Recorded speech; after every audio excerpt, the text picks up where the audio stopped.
Ég dett í kattan hjá matta, andlegri en Dalai Lama. Já, komið þið sælir, blikar nær og fjær og verið velkomin í EM-stofuna. Nei, grín. Á röltum mínu í dag fer ég víðan völl.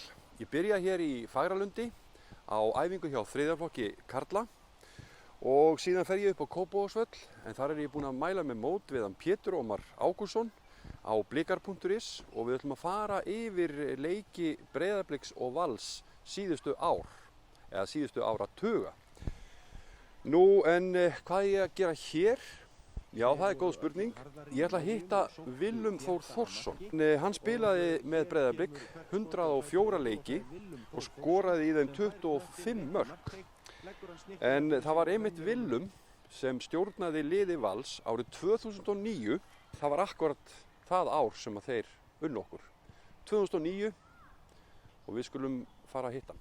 Willum Þór, manst eftir síðasta sigurleik Valsmanna á móti Blikum 2009? Já, hvort ég man eftir taktíkinu með þessu sem við lögðum upp. Hvernig lögðu þið þennan leiku upp? Það var þannig að meistari Ólafur Kristjánsson var þá svona aðeins á undan öðrum þjálfurum með svona nýja víti í Evrópuboltanum, ef svo má segja, það sem voru að fara að víta á miðvörðunum mjög hátt á bakvörðunum, ekkert ósvipað við gerir í dag og flest íslensk fótboltalið og Valur meðal annars gera þetta bæði lið en Óli var mikið með þetta, enda með mjög öflugt lið og góða sóknarbakverði.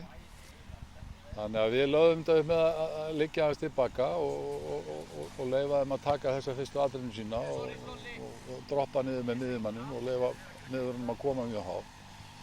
Ég seldi mín í liði það að við myndum sýna þessu mikla þolinmæði og liggja aftarlega á vellinum að þá myndu koma færi í leiknum til þess að hlaupa í gegnum miðjuna.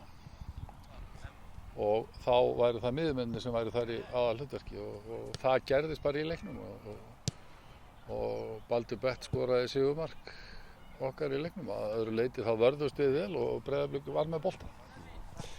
Til hamingju með það. Þú spilaðir 104 leiki fyrir okkur Blika. Manstu eftir einhverjum svona eftirminnilegum atvikum? Já, þetta voru bara í raun og veru mjög eftirminnileg ár og þar sem að sér í lagi fyrir það að það voru að koma upp mjög efnilegir og sem síðar urðu mjög góðir fótboltamenn og meðal annars þjálfarar Breiðabliks í dag, Arnar Grétarsson og Kristófer Sigurgeirsson.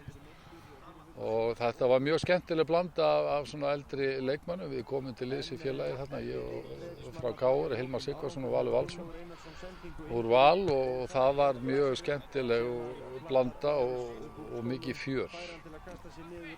En svona eitt og eitt atvik, kannski ekki akkurat hér og nú sko. Þú spilaði frá unga aldri með KR, af hverju var það sjálfur Kópavogsbúinn? Já, ég var bara alinn upp í Vesturbæ Reykjavíkur og á gamla sparkvelli KR-inga við Framnesvöll og 12 ára flutti ég í Kópavoginn og Breiðablik var þá með mjög öfluga yngri flokka en ég hélt tryggð við KR nánast alla tíð og lengi vel í meistaraflokki. Já, þú varst nú ekki bara í fótboltanum með það? Nei, ég var tilheyrði mjög skemmtilegum hópi sem var saman í gegnum yngri flokka bæði í fótbolta, handbolta og körfubolta. Kitlaði það aldrei að koma og æfa með okkur Blikunum, sérstaklega í öðrum flokki árið 1982 þegar við urðum Íslandsmeistarar eða svona farið að snjóa svona yfir þær minningar? Já, það kitlaði náttúrulega alveg sérstaklega þetta árið ekki að hoppa yfir en þú ert auðvitað að vita í mjög eftirminnilegan úrslitaleika á Kópavogsvelli þar sem að þú varst í aðalhlutverki en þið unnuð frækinn sigur í mjög svona, já, í leik þar sem að kannski af því að íslenska landsliðið er nú að brillera að þá var taktík ykkar Blika í þeim leik ekkert ósvipuð.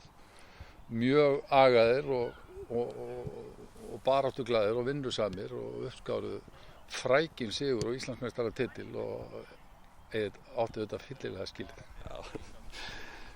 Hvað er Willum að gera hér á æfingu hjá þriðjaflokki karla? Ég er svo heppinn að fá að grípa þessi í þjálfun og fá að taka eina æfingu með þriðjaflokki karla í dag og þjálfararnir báðu mig það og ég held að það sé vel til fundi hjá þeim og þeir hafa kallað til svona inn á æfingarnar þjálfara og ég var svo heppinn að fá að taka eina æfingu hérna í dag. Er þið farið að klæja eitthvað í fætunar og byrja aftur? Ég sakna þess alla daga, sko. Þetta er bara með því skemmtilega sem ég geri. Ef við tölum svona framtíðina, hvað ertu að fara að bjóði aftur fram til Alþingis? Já, ég stefna því. Fyrir hvaða flokk þá? Fyrir Framsóknarflokki. Hvernig spyrðu þetta einhver? Willum, þakka að kella. Helt grænni svo þér. Þakka að kella fyrir spjallið. Heyrðu, þá byrjum við bara á þessu eins og við höfum verið að gera þessi. Kíkjum á svona, eins og maður myndi segja á mjög slæmri íslensku, bird's eye view, svona heildarmyndina. Þetta eru 83 leikir sem við höfum spilað við Val í opinberri keppni frá því að við spiluðum við á fyrst árið 1965 sem var þá í bikarkeppni KSÍ sem var nýhafin á Íslandi og þá spila Blikar við B-lið Vals og við lútum í lægra haldi í þeim leik og töpum. Næsti leikur við þá er aftur í bikarkeppni KSÍ og það er þá árið 1968. Þar leggjum við á. Síðan er næsta ártal 1971, þetta fræga ár sem að Breiðablik spilaði fyrst í efstu deild og þá náttúrulega spilum við á 2 leiki. Við vinnum þá á heimaleiknum og nokkuð örugglega en töpum síðan 4-2 í útileiknum það ár.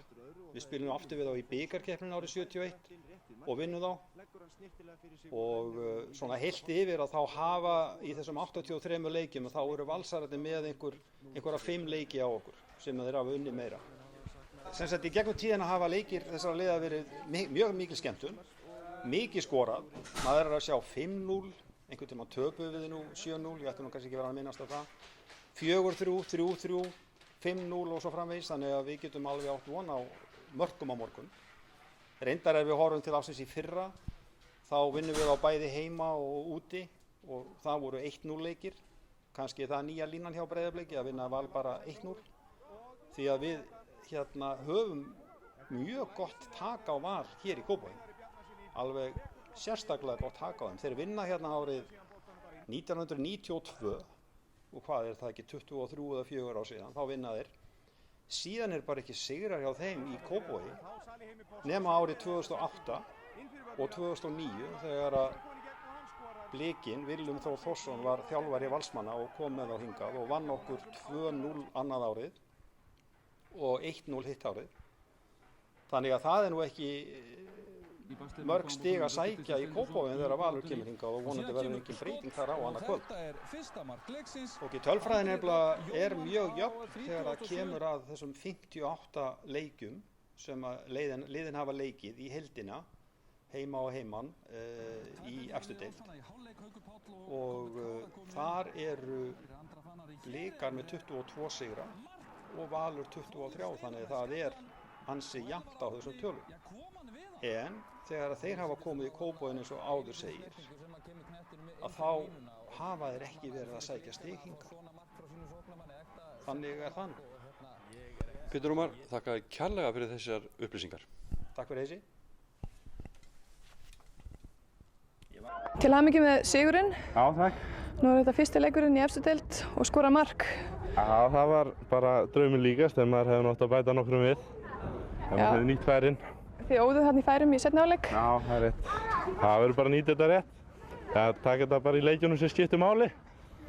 Nú spilið það mútið Grindavík í næsta leik. Megum við búast við sama fjöruga leik eins og var núna. Þið voru frekar sprækir. Já, við bara halda áfram á sömu braut. Reyna það. Bara bæta nýtinguna á færunum. Ég dett í kattan hjá matta, andlegri en Dalai Lama.